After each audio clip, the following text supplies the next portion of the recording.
Um planeta condenado ao desastre. Cientistas desesperados. Última esperança. Um casal amável. Superman. Com estas palavras, Lex Luthor define seu arqui-inimigo nas últimas páginas do quadrinho All-Star Superman. E apesar da história do Homem de Aço ter sido contada de muitas maneiras ao longo dos anos, essas frases parecem ser os pilares do maior super-herói da história do mundo. Em 2013, foi Zack Snyder com seu filme Homem de Aço o responsável por contar essa história para uma nova geração de fãs. Este filme pessoalmente é o meu favorito do universo estendido DC. No entanto, é um filme com opiniões muito divididas, o que me leva a perguntar como eles poderiam fazer este filme verdadeiramente épico.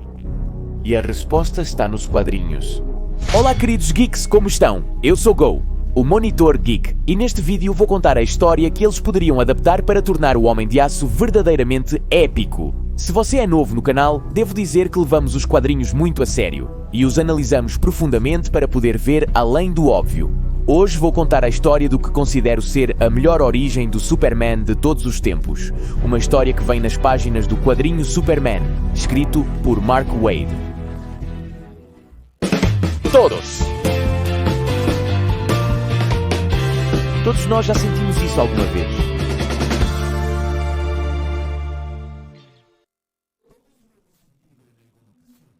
Há algo nos filmes atuais da DC Comics que o público não parece gostar totalmente. Às vezes eles parecem muito obscuros e filosóficos, chegando às cenas estranhas de Batman contra Superman, e às vezes vemos o Batman soltando piadas como se estivesse no universo cinematográfico da Marvel. É por isso que acredito que Birthright teria sido o quadrinho perfeito para definir o tom desta franquia, pois é uma história cheia de detalhes que nos desenham um universo DC heróico, profundo, transgressor e até mesmo crível. Esclarece-se que este vídeo conterá muitos spoilers deste quadrinho de 2003. Capítulo 1. A vida antes do Superman. Como toda a origem do Superman, Birthright começa no planeta Krypton, um planeta condenado à destruição por não confiar em um de seus maiores cientistas, Jor-El. Ele e sua esposa Lara então começam a construir uma nave espacial que possa levar seu filho para um planeta onde ele possa viver. Infelizmente, as simulações de Jor-El sempre terminam em fracasso. A nave com o pequeno Kal-El nunca chega ao seu destino. Nos últimos minutos, antes de Krypton explodir, Jor-El considera a possibilidade de não enviar Kal-El para a Terra. Talvez seja preferível que ele morra com seus pais, acompanhado de sua civilização, a morrer sozinho na imensidão do espaço. Então Lara é quem dá a força para Jor-El seguir em frente. Lara diz a ele que, apesar de não suportar a ideia de se afastar do pequeno Kal-El, seu filho não precisa de sua ciência, precisa de sua coragem. No final, Jor-El aceita e ambos enviam seu único filho para uma morte quase certa com a esperança de que ele sobreviva e colocam na nave um tablet que conta a história de seu povo. Jor-El e Lara então morrem junto com seu planeta sem saber se seu filho conseguiu ou não chegar ao seu destino. Assim começa a história do último filho de Krypton. 25 anos mais tarde, vemos um jovem Clark Kent que se encontra numa zona problemática do oeste da África, onde busca entrevistar um jovem ativista chamado Kobe, que luta pelos direitos de igualdade de sua tribo. Kobe explica a Clark que, apesar de não haver racismo nessa zona da África, o ser humano conseguiu criar divisões e discriminar. Sua tribo então é tratada como servidão por outra. Kobe ostenta com orgulho as cores de sua tribo e diz a Clark que, apesar de haver muitas tentativas de assassiná-lo, existem causas pelas quais vale a pena morrer. Clark entende do que ele está falando, e enquanto passeia pela África, vemos como ele pode ver um tipo de aura ao redor das coisas vivas. É como se ele pudesse ver a alma das coisas. Quando algo morre, suas cores também morrem, deixando um vazio que, em suas palavras, é difícil de ver. Pouco depois, Kobe é assassinado sem que Clark possa impedi-lo. Clark então retorna aos Estados Unidos com uma dura lição sobre as tribos, a humanidade, os símbolos, as causas justas e a lembrança das cores de Kobe se apagando. Clark retorna à fazenda de seus pais após uma longa viagem pelo mundo e tenta se atualizar com as notícias de Smallville. No entanto, Clark não está lá apenas para reviver velhas memórias. Suas viagens pelo mundo lhe deram ensinamentos e um propósito de vida. É hora de Clark usar com orgulho as cores de sua tribo e começar a usar os poderes de um deus para mudar o mundo. Martha está muito animada e ajuda Clark com seu novo traje. Mas Jonathan parece triste e reservado. Ele não aprecia a ideia de dividir seu filho com o mundo. E eu não o culpo. Como eu poderia? Parece que foi ontem quando o pequeno Clark estava soprando as velas do seu terceiro bolo de aniversário. E agora ele quer mudar o mundo?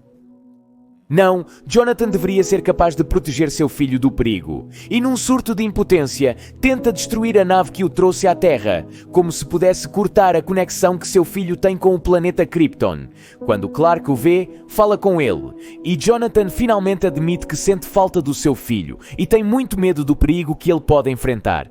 Porque não importa se alguém é à prova de balas. No final das contas, é muito humano que continuemos sendo o pequeno filho dos nossos pais. Clark finalmente faz Jonathan entrar em razão, dizendo-lhe que a coragem veio dele e de sua maneira de enfrentar o mundo. Agora todos os Kent concordavam, e juntos eles conseguiriam dar ao mundo o maior herói de todos. Um herói que se disfarçaria de um humano comum para não se destacar e usaria óculos para ocultar sua verdadeira identidade. Capítulo 3. Superman em Metrópolis. Clark chega a Metrópolis e espera conseguir um posto no jornal O Planeta, ao lado da lendária repórter Lois Lane. Sua entrevista não sai como esperava, mas então um exército de drones começa a atacar a cidade. Havia chegado o momento da verdade. Era hora de todas as suas dúvidas se dissiparem e mostrar ao mundo quem ele era. Clark então começa a eliminar os drones um por um e salva Lois e Jimmy de um helicóptero caindo. As pessoas olham com espanto enquanto este novo personagem começa a derrubar os drones enquanto voa e, com raios saindo de seus olhos, salvando assim as pessoas também no processo. Todos olham com espanto exceto Lex Luthor, que observa tudo de sua torre. Clark então descobre que todos os drones estão recebendo ordens da LexCorp e se prepara para enfrentar seu ex-amigo, que obviamente nega tudo para a imprensa. No entanto, no dia seguinte em uma reportagem, Clark Kent expõe a LexCorp como a empresa responsável pelos drones, e Lois Lane apresenta ao mundo um novo herói a quem ele simplesmente chama de Superman. Toda a cidade então comemora o fato de ter um novo herói, que está tornando o mundo um lugar melhor. Essas manchetes obviamente ferem o ego de Lex, que pede para falar com Clark e Lois para preparar seu próprio contra-ataque. Superman o havia humilhado um dia antes, mas isso não ficaria assim. O homem mais inteligente da Terra teria sua vingança. Quando Clark e Lois falam com Lex, ele lhes dá uma nova manchete. Superman não é humano. Lex descobre que este novo herói vem de outro planeta e diz às pessoas que não podem confiar em alguém que não é deste mundo, que mesmo que pareça conosco, não é um de nós. Capítulo 4. A primeira crise. Clark é forçado a publicar a teoria de Lex no jornal. E quando isso acontece, a atitude da cidade em relação ao Superman muda. Agora o veem com certo receio, com precaução.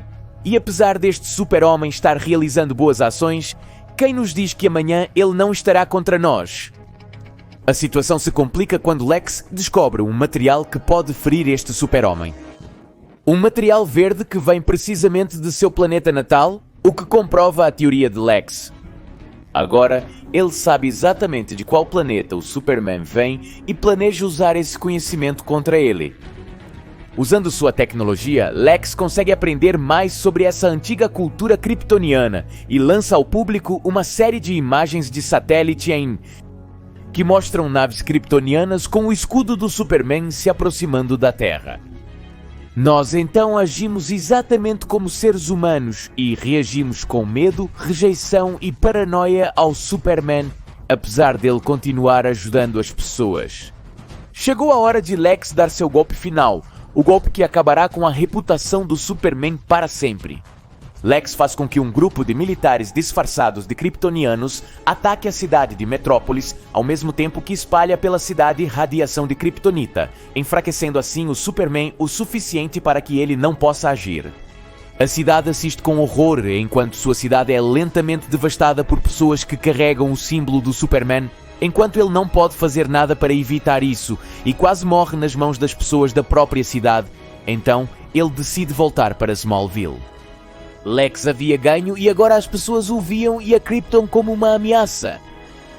Capítulo 5 – Símbolo da Esperança. Quando Clark estava prestes a voltar para Smallville, viu como Jimmy Olsen e Lois Lane, simples humanos, corriam em direção ao perigo para conseguir sua história. Eles eram muito mais fracos que o Superman, mas havia uma coragem enorme neles da qual Clark poderia aprender bem. Kal-El percebeu que não é apenas o medo que nos torna humanos, mas nossa capacidade de enfrentá-lo, e se dispôs a aceitar seu lado mais humano para vestir seu traje novamente e lutar por nós mais uma vez. Superman quase morreu salvando uma criança, mas Jimmy Olsen e outros cidadãos viram tudo o que aconteceu e decidiram ir contra o medo e apoiar o Superman. Superman estava fraco, mas pelo menos havia recuperado um pouco da confiança das pessoas. A situação melhorou quando Lois desativou a máquina que irradiava Kryptonita, fazendo com que Superman recuperasse seus poderes e assim pudesse parar essa invasão de kryptonianos falsos.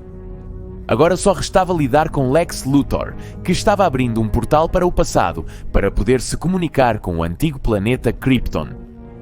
Superman o derrota a tempo e ao fazer isso conseguiu enviar uma mensagem 25 anos para o passado. Uma mensagem de esperança que foi capaz de viajar no tempo e no espaço, que chegou exatamente aos ouvidos de Jor-El e Lara, que estavam tristes por terem deixado seu único filho partir.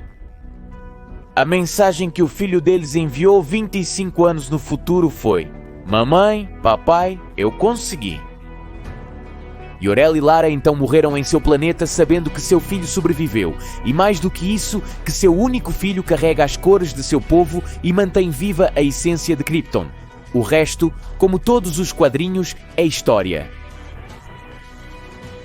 Este quadrinho repete vários dos pilares narrativos que fazem do Superman o maior herói de todos os tempos, ao mesmo tempo que atualiza as motivações do herói, tornando-o muito mais crível. É uma história que equilibra perfeitamente bem as qualidades heróicas e humanas do Superman. E que, além de ser uma simples história de super-heróis, é a história de como um homem enfrenta seu passado e aprende a honrar sua cultura, ao mesmo tempo que encontra as motivações para proteger seu novo lar. Trata-se de Clark Kent aprendendo a ser Superman.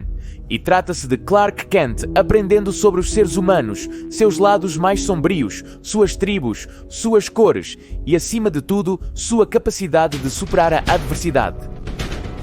Se gostou da história, inscreva-se no meu canal do YouTube, onde levo os quadrinhos muito a sério.